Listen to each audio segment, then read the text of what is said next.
There was one on Wednesday, he was negative. Today's Friday, he tested negative. Just for keeping track of it, is it now 3 times a week, 2 times a week? Is there a way to His doctor makes an assessment on how many times he should be tested, and we do our best to provide that information to you as he's tested. And aside from the time he spent with Ketanji Brown Jackson and her family, there was no, because there's precedent to this, there was no indoor reception, indoor ceremony that existed, some kind the cameras didn't see before. Okay. Let me, if I can, during his remarks today, the president said something that was a bit striking. He was condemning some of the conservative Republicans and their criticisms of Judge Jackson when she was testifying recently. He said there was verbal abuse, the anger, the constant interruptions, the most vile, baseless, vile assertions and accusations. Whew. Is that a preview of messaging that we're going to hear from the president heading into the midterms? Is that a message that the White House wants to deliver and will be repeating?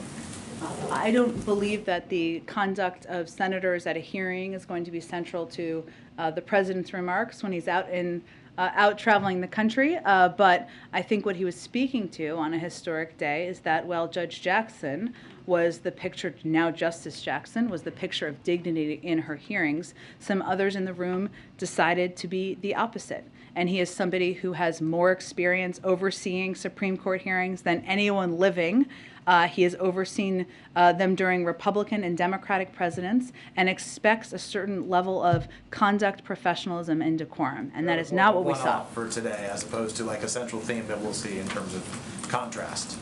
I would say that I think the American people can expect that he'll continue to talk when he's out in the country, for whatever reason, about how to bring down their costs, how to make sure that he is fighting for them and bringing them relief, and how he's going to get the COVID pandemic under control, less about the conduct of senators at a hearing. Let me ask a very quick question then on costs, if I can. Right now, the cost of gas in this country on average is $4.14. Does the White House want a gas tax holiday? It is certainly on the table, and certainly something we continue to consider. We have seen a number of states do that, and it can have an impact, about 18 cents, I believe, if I remember correctly. One of the reasons why we're considering it, our primary focus to date, as you all know, has been taking steps to increase supply and get more supply into the global marketplace. But it remains an option under consideration. Go ahead. The UN today put out a report saying that global food prices in March reached a record high. Yeah.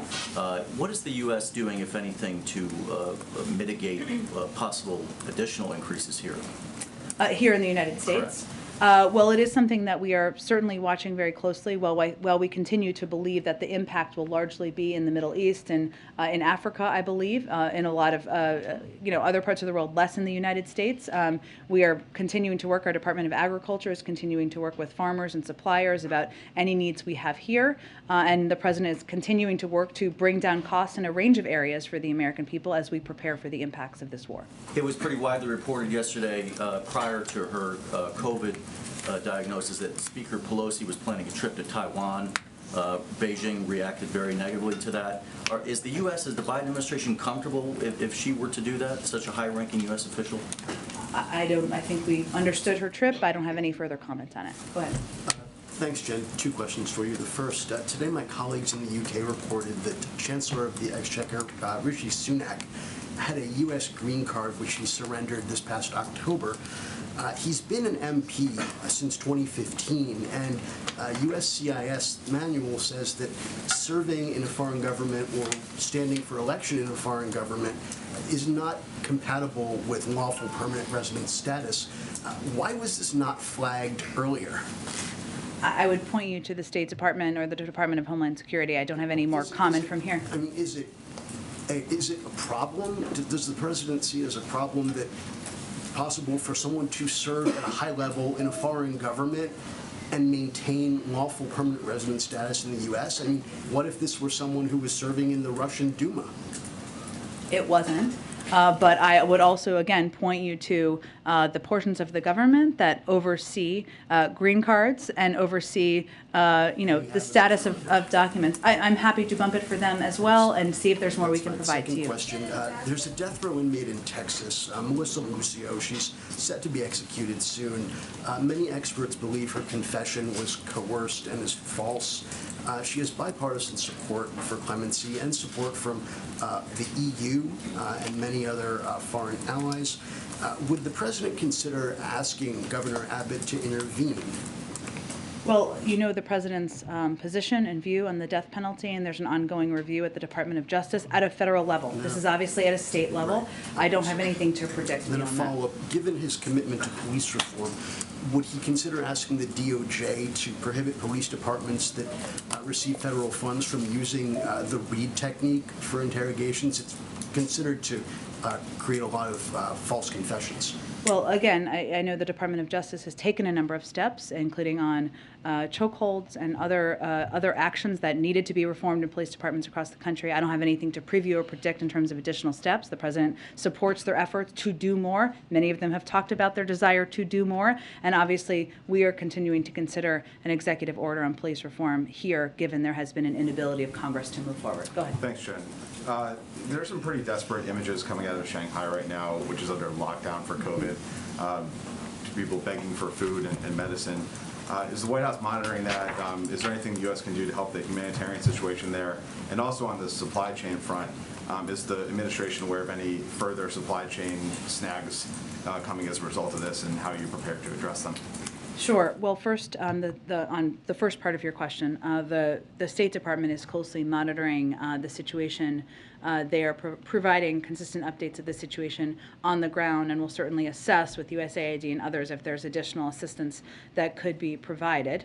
On the supply chain component, what we know is that the port is continuing to operate normally, and where we're seeing the impacts, which still could have an impact over the course of time, of course, is factories, warehouses, and trucking, where we are seeing shutdowns within the region, which we know could cause delays, especially for air cargo as well. Because this is just happening, we don't have a prediction at this point on how that could impact bigger global supply chain issues. It depends on a lot of factors, how long, et cetera. But it is something we are closely monitoring, and it is something we will continue to work to address if it extends farther. And just one more housekeeping item. Do you have a timing update on when the president might sign the trade preference bill on Russia that passed? I don't, and I know you and others have been looking for this, and let me see if I can get an answer before we all wrap up today. Go ahead. Jen, could you speak to the efficacy of sanctions? I know there was a new sanctions package rolled out this week, and initially we heard a lot from administration officials about this being a deterrent. I know that has changed, and so can you speak to sort of the end goal and what is the efficacy of sanctions? Well, I would say that we have a couple of objectives at this point as it relates to the war in Ukraine. One is to impose severe consequences, send a marker for the world and for history about the horrific nature of these atrocities.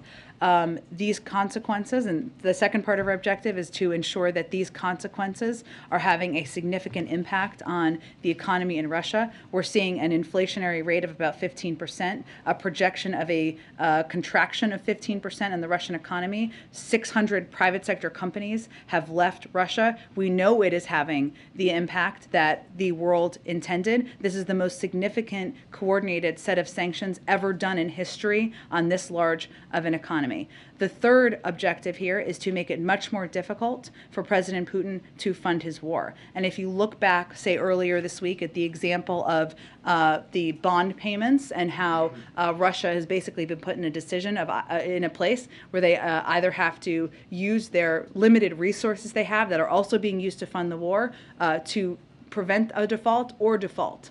That is the position they're in at this point in time, but also because we have cut them off through export controls and a number of other means, from having access to materials and technology, but also access to funds, it makes it more difficult for them to fund the war. That is part of it. And the last objective is to continue to make it clear that this is a strategic blunder, their decision to invade Ukraine, and one that will make President Putin a pariah in the world. So those are why and what we are hoping to achieve.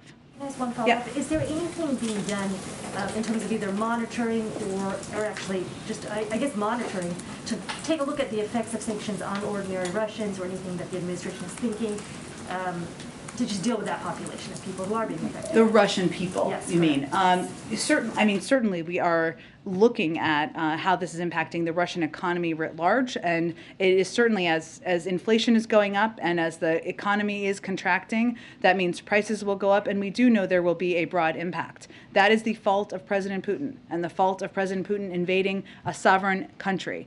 So it is important also for the Russian people to know and understand that. And we have been working through a range of means to communicate about the realities of the war and the facts of the war through Telegram, through YouTube, through a range of channels as well.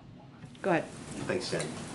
General Milley earlier this week talked about the possibility of building permanent U.S. bases on NATO's eastern flank. I wonder with what seriousness the White House has given that, or as you look long-term at the war in Ukraine, whether shoring up the eastern flank with permanent bases is something that's been considered.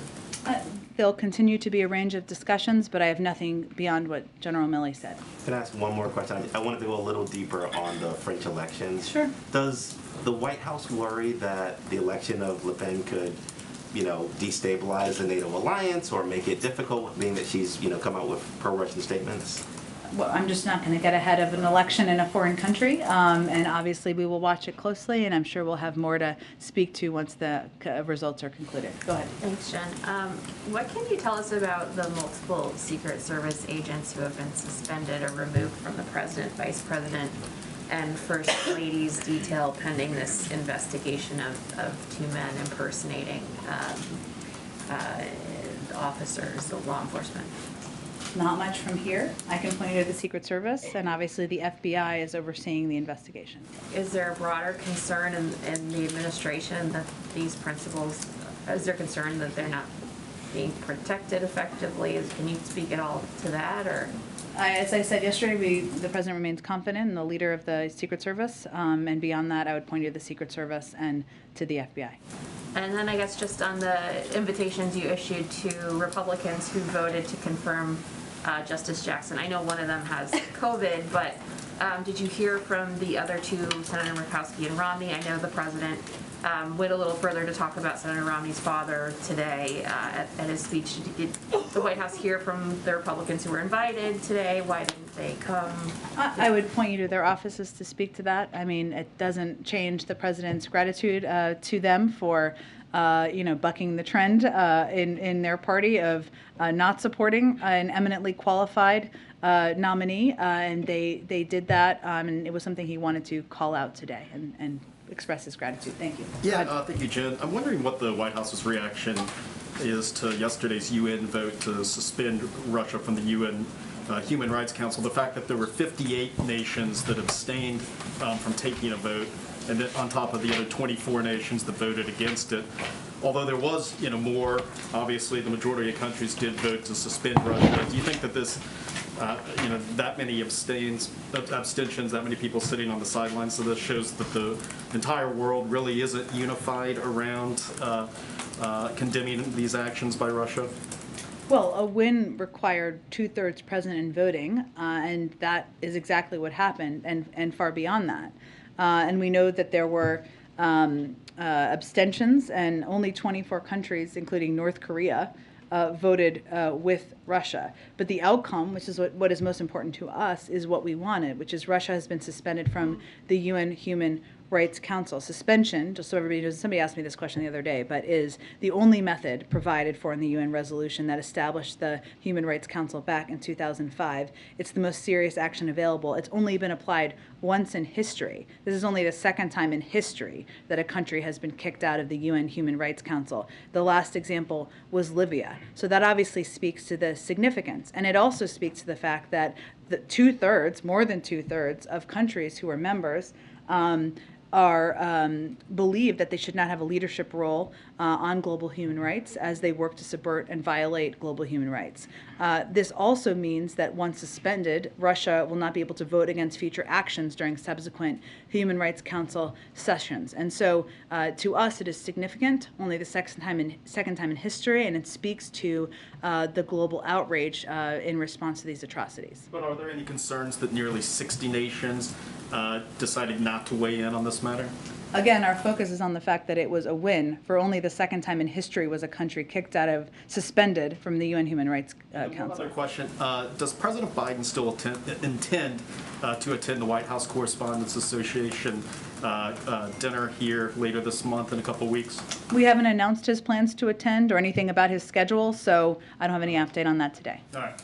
Go ahead, Karen. Thanks, Jen. Just some follow-ups to things that came up. Sure. To follow up on Peter's question about the testing cadence, you guys have told us about negative tests on Monday, Wednesday, Friday. Should we expect that the president would get tested on Sunday, 2 days later? I would say I don't have a prediction of that. His doctor makes an assessment of when he should be tested and how often and what the cadence should be. It's not always exactly the same, and but we will provide information to you when he tests negative. Okay. Or either way, of course. Yes.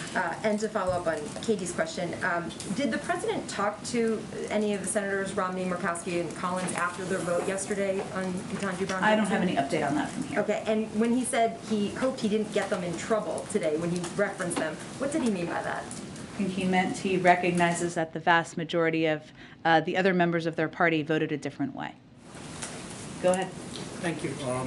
On India, next week, Secretary of State Blinken and Defense Secretary are hosting their Indian counterparts, External Affairs Minister S. Jaishankar and Defense Minister Rajnath Singh, for the first India-US 2+2 dialogue under this administration. What is President's message to the meeting? What is expectations? Is he sending any concrete ideas to this meeting as well? President Biden believes our partnership with India is one of the most important relationships we have in the world. As you know, he met with Prime Minister Modi and other Quad leaders in March. He expects that at this 2+2, Secretary Blinken and Secretary Austin will continue driving forward our work with India and our shared goals in the Indo-Pacific region and around the world.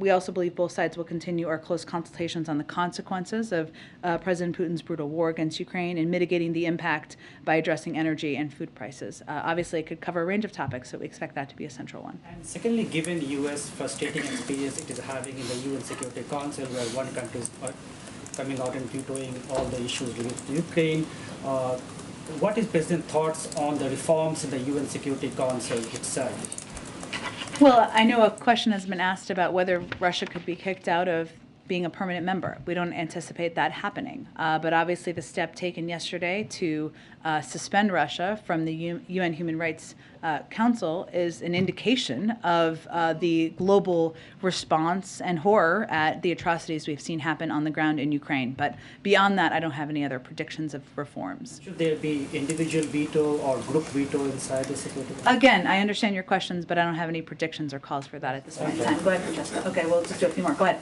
Thanks, Jen. Since his State of the Union address, the president has only made a handful of domestic trips. We've talked in here before about how he'd like to get back into the community and have a chance to interact with the American people. Is the current COVID wave getting in the way of his travel plans? No, I expect he's going to travel a bunch in the next few weeks. Okay, and you had mentioned that you will be going to North Carolina, and you didn't have too much more to add on that. But might the president, while he's in Greensboro, be visiting one of the area's two historically black colleges and universities? I don't have more details at this point in time. As they get finalized, I'm sure we'll share them with all of you. Go ahead. Thanks, Jen. I have a two-part question on student loans. Yep. Last year, President Biden directed the Department of Education to create a report on whether he has presidential authority to unilaterally do a broad cancellation of debt. I don't believe that's ever been made public, and as you're looking at loan extensions or loan pause extensions, can we anticipate seeing a release of that report? And secondly, as you've talked about how the president wants to lower costs for Americans. Borrowers have expressed stress, anxiety about these short-term extensions. What's your message to them? I think our message to them is that not a single person has paid a dime on their student loans since the president took office. And he's continued to evaluate and assess with the Department of Education and other policymakers in the administration what the needs are to lower costs for people, including people who have student loans and do feel stressed, even as the economy is continuing to recover, but as we see costs too high in some areas. On the first question, I don't have any update on that. I would tell you that if Congress were to send him a bill to cancel his $10,000 in student loans, in student debt, he'd be happy to sign it. Go ahead. Last one. Go ahead. Thank you. Well, Rachel Wallace, who was the general counsel of the Science Office, who the White House found had been bullied by Dr. Lander, has been told that she will not be getting her job back as general counsel. Why? I'm not aware of this personnel update. I'd have to check on it. I'm happy to do that, and we will get you back a comment. Right. Then a follow-up. Yesterday you said, when asked about Vice President Harris's and the mask at the Senate, you said that she would follow CDC protocols at the event today. CDC protocols clearly say you should be wearing a mask. Doesn't distinguish between outside and inside. So why didn't she wear a mask? And she was socially distanced for the vast majority of the event today. She was standing next to the president. About 6 feet away. Thanks, everyone. Secret Service guy? Thank you, everyone. We're on to you.